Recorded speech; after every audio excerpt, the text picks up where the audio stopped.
got our first look at Promotion Pack 2024, and I gotta tell you, these cards will probably show up in our Battles of Legends set in 2025. Make sure you guys smash the little crap out of that subscribe button so you guys don't miss out more on us. These are typically very interesting cards. There's never really anything like too crazy in here, but it's always worth looking at these things. So the first one is the Festiballoon. Oh my gosh, what in the world are you doing? This is a 0/0 on a level 8 illusion monster. Well, I am actually happy to see that we're getting more illusion statted cards. So level 8 light illusion effect monster. It's also light. I didn't realize that. You can use the third effect of this card's name once per turn. So this card battles a monster. Neither can be destroyed by battle. I'm glad to see that we're keeping that illusion clause on these cards, because a lot of these more modern era ones are kind of stripping that off. Like, interesting. Each time a monster declares an attack, this card gains 1,000 attack.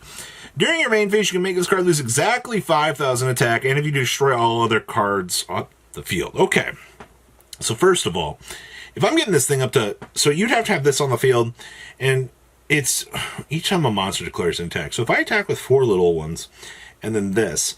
it's still going to see itself. So it's going to be a 5k attack boost there, and then you can use this as a board wipe. I also don't like that this board wipe has to be during your main phase, but I will say that it is kind of humorous that this thing is called the Festiballoon, and the way it's probably going to clear the field is by expanding out and being really big. That's why, like, the losing the 5,000 attack points is just him deflating back to normal after he blew up the field. That's kind of funny.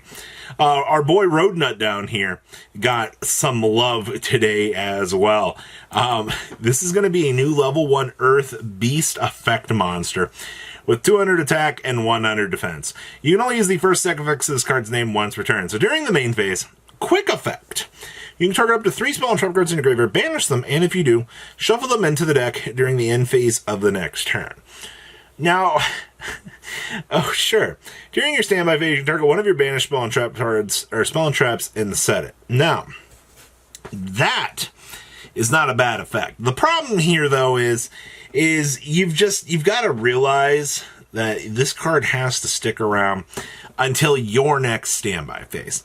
And that's going to be really, really hard, especially in modern era Yu-Gi-Oh! Out here, where the game goes as effectively quick as it is.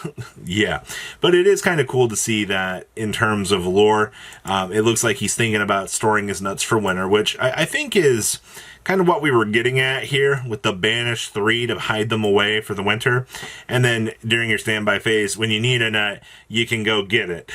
So I'm enjoying the lore aspect of these cards more so than the actual cards. Like, these two so far have not been super good at all, but I'm glad to see Roadnuts getting some love. And this next one was actually like the big headliner. All right, so this is going to be a rank 4 Earth Beast, and it is Bazoo the Soul Eater Beast. Welcome back, Bazoo. I've missed you, old friend. So 25,900, and it's going to require, 3 level 4 monsters. Okay, sure, I'll take that. Once per chain. Any Xyz material detached is banished. Is this supposed to be anti-Rizal support? Because I think it's kind of cool that we have a monster that just can vacuum off whatever is detached is banished, but okay. Once per chain, if a monster or monster cards is sent to the graveyard, detach 1 material from this card. Wait, what? If a monster cards is sent to the graveyard, detach 1 material from this card. So whatever is attached is just going to get banished anyway. And if the last material, if the last materials is detached from this card, you target up to 3 cards from, or in the graveyards and attach them to this card as material.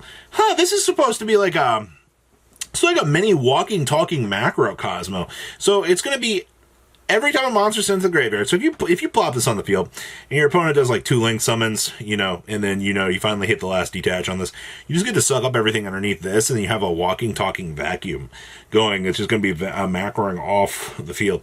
This card's not terrible. I don't think it's going to see any real application of play, but what this card kind of presents is actually not that terrible. But let's give it up, everybody. Bazoo actually doing some work out here for a card. Rizal, I think, would be the only real thing that would really consider this, but I'm never going to go into this over Dreadnader. This is just one of those situations you're like, 3 level 4s is just too gosh darn much. But for an effect like this, you can't slap a tour on this and expect this to actually work out. That's just not what we need to be seeing here. And then we have the Shateki. What in the world is this? Oh, it's the little goblin kid who gets screwed over every Christmas. So this is a continuous spell. So discard 1 card, target 1 monster your opponent controls that has a link. Roll a 6-sided die and apply the effect based on the roll. So higher than that target's level, destroy that target. Then you can add 1 monster with the same original level from your deck to your hand. Also, you cannot activate the first effect of Shateki for the rest of this turn equal or lower than that target's level. Reduce that target's level by 1. Okay, it was a level. Okay, I mean, hey, this is actually not too terrible. I will say, though, equal to or lower to reduce that target's level by 1 is pretty awful. But higher than destroy that target and get to add 1, I think that this card actually has a decent purpose out here.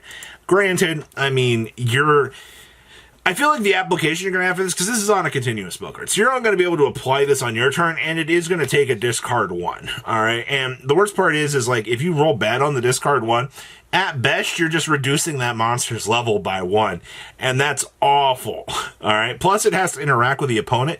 I think this card would have been a little bit cooler if you could target your own monster and be able to, you know, do what you need to do with it, but unfortunately, that's not what we're getting here. And then we also have, I see General. Oh, we actually get to see bad General Siegfried and whatever, the good one here. We actually get to see both of them. Okay, so this is called Shadow Trouble. It's a normal trap card. So, target 1 face-up card your opponent controls.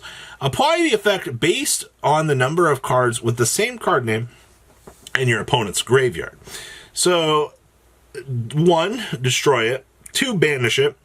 3 plus banish it and all other cards with that name from your opponent's field and graveyard face down. Well, that's actually kind of cool. I also, target 1 face card, apply this effect based on the number of cards with that name in your opponent's graveyard. Sure.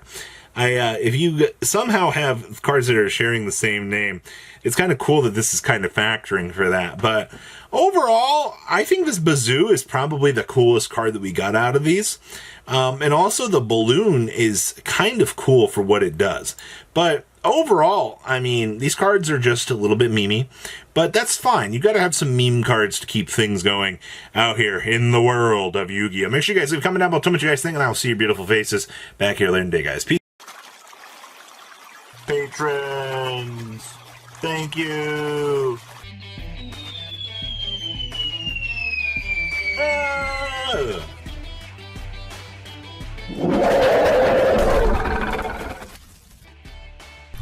Thank you so much for watching. Check out these other videos.